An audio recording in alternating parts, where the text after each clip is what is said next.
Hi, welcome to Rick Snider's Washington on YouTube, where you get the whole story. So please like, share, subscribe, and even comment. I can't remember what year it was, at least 10 years ago, 15, something like that.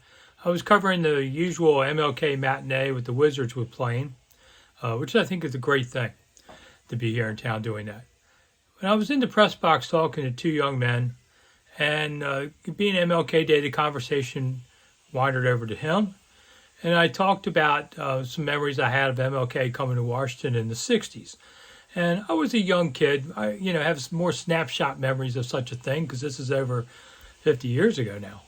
But I do remember, and I remember a little bit about how the town reacted to it. The 60s were a crazy time in Washington. Let me just tell you, it wasn't just MLK and his group coming.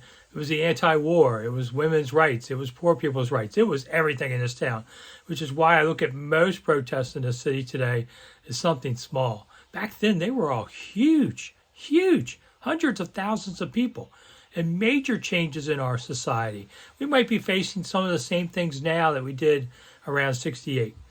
Anyway, I'm telling you guys about some stuff. And all of a sudden, I looked around the room and I noticed that everyone was listening to the stories. And they were mostly young men. And it finally came up, you were alive when MLK was here? And I thought, wow, it was not that long ago. How old do you think I am? 100? I mean, this is like 10, 20 years ago. I was probably in my 40s, they're in their 20s. And they thought I was the ancient mariner telling stories about MLK. I just found, I thought, man, what would they think of me today, at this age, how in memories of King? But it's people like me and older who remember King and the great things that he did for our society.